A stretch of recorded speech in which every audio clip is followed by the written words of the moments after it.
Welcome back. As promised, that one time in New Year's Eve, we said that we were gonna do the ultimate old granddad showdown because we personally didn't think that there was enough value on a $150 16-year-old. You didn't. Well, you're right. Which I'm not saying is, I never said it was not good. I just said that the value declined whenever you start going towards that price. Especially considering the price point of these two. Exactly. When you have OGD 114 at 25-ish and you have OGD Bonded at 21-ish, the jump to OGD 16 for $150, you better freaking rock my freaking world. Right, yeah. Definitely. So typically, the age in these two ranges, you don't know, more or less? Yeah, I would say like 4 to 6. That seems pretty standard for like some of the, I hate saying lower tier, but... So they're selling you about 10 years more for about $125 more. Yeah. Right. Right. So a little bit more than $10 per year. Yeah. $12 per year. The only proper way to do it is through a blind tasting. Our friend Mark is going to help us with it. But also there's a caveat. We need them all to be the same proof. That way we're not biased. So we're gonna water down the 114 to 100 proof, just like these two. And everything's gonna be standard across the board. That way there's no bias. Thank you, Mark. Born in sin. Born in sin. Okay. Right. You ready to try this? Which one do you want to start? Left to right? Yeah. Let's do left to right. Oh, yeah. Hell yeah. All right, let's jump into this. Oh, I love that smells. This is very Very caramel. Caramel, yeah. Very like... Very flavor, like lots of it. That's a great, robust, big nose. Yeah, yeah. This one's super rich. Some good brown spice, as they say. Which makes me think of the age right away, but you Yeah, never right. know. Yeah, exactly. All right, let's see. Okay, this one is very greenish, very very... not as a big, not such as a robust. Definitely young, fresh. Younger, fresher, yeah.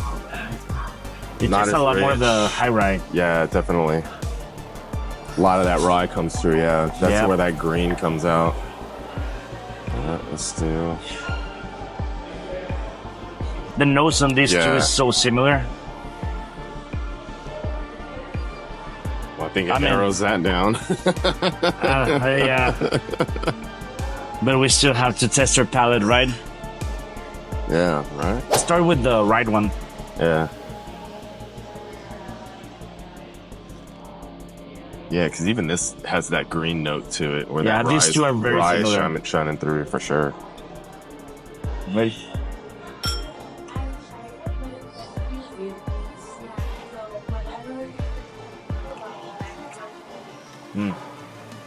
Super light.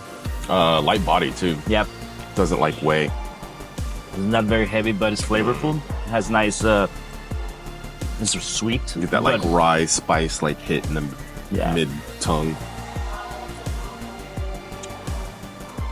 Delicious. I mean, I didn't think any of them were going to be bad, but... That's true. That's true. It's just a matter of value, right? Let's rinse our palates.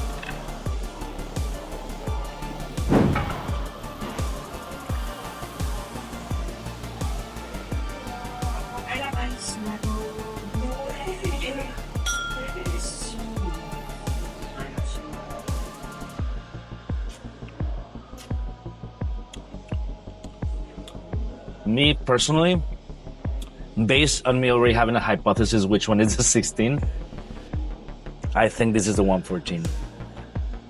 Yeah, because these are both similar, but there's like a little more of that. This one doesn't hit that rye. You get a little tickle of that rye. This one definitely hits like that rye spice tingle on the sides and the like through the middle of your tongue. And it's like warm down the back. And I feel like spicier too. Yeah, it's got... Yeah, I feel a bigger Kentucky with this one, even though it's been watered down to 100 proof. Yeah.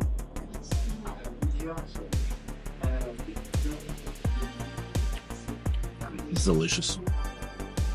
But also I feel, so this one is way more astringent.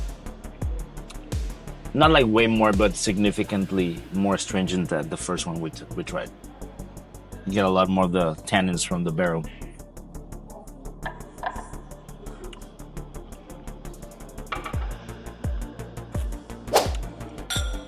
All right.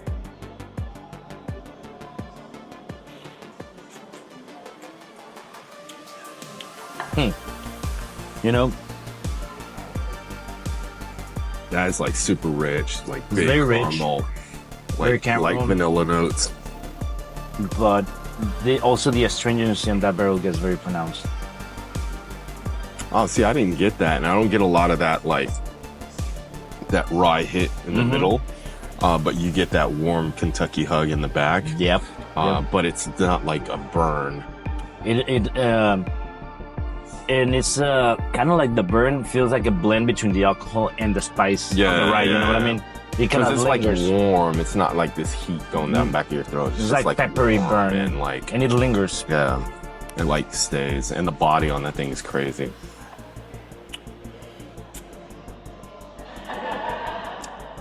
You know, I personally think this is bonded 114 and 16. Yeah, that's exactly what I the same way.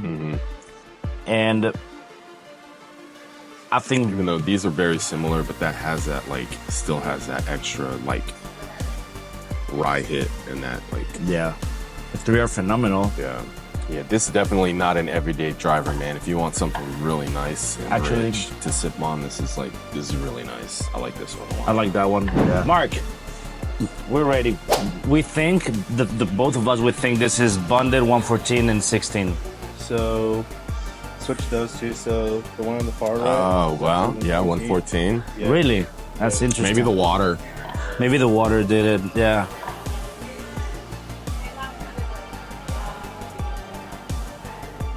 Yeah, 16, that would stand out. There was no denying the 16. There was literally no denying. The moment that we had the when I was notes, switching it, I was thinking in my head math, and I was switching. I was like, no, that's boring. And I was I'll switch the middle and go there and see what. Those really, Do you want to taste it? now the question is it $125 better than 114? I don't know. It's cool to have in your collection. Yes, I agree. But as an everyday drinker or whatever, I don't. And which you cannot even have it as an everyday drinker. Yeah, obviously. But I mean, as a vanity item to have in your definitely collection, worth having in your collection for sure. Saving that This bottle is a really cool pour to have pull out once in a while. Especially if you like OGD, which I'm a big OGD. I'm a big OGD. Generally. The Tuesday juice. So, yeah, Tuesday juice, baby. Yeah, so cool. Beautiful.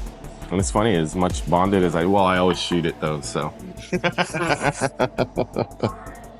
I think it's been an interesting experiment. I honestly thought that 114 was gonna come a little bit more Yeah, I think the water, proofing it down, probably took a little away from it.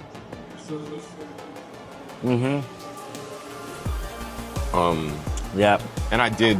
You said 3.9, 7, right? Yeah, 3.9 same grams. Something like that. Yeah. So I tried to get it right on with that. So. Yeah. And it wasn't a lot of water, honestly, per ounce. So. Yeah, kind of crazy. That was a fun experiment. And they're all fantastic, so it doesn't matter which. They're all fantastic, and this was not just to bash any of the three. No, but I think it's a fair thing to compare, to see how your satisfaction return of decreases by every dollar that goes up. And I feel like with these, a lot of people don't know that the guy on the label of the OGD bottles is Basil Hayden. Exactly. Yeah. Made by his grandson Raymond Hayden as a tribute. Damn it. Okay, we're running one light low, but we're here. So, I feel like if you like Basil Hayden and you're looking for something a little hotter. Hold on.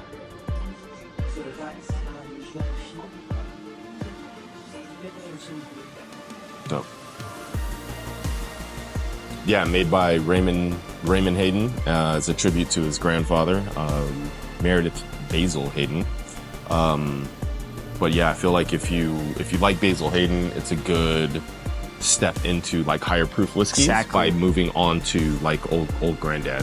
Because the price point is so much lower too. Because that's been always my complaint about Basil Hayden. Why are they? Yeah, everything is 80 proof on them. They don't do anything higher than that.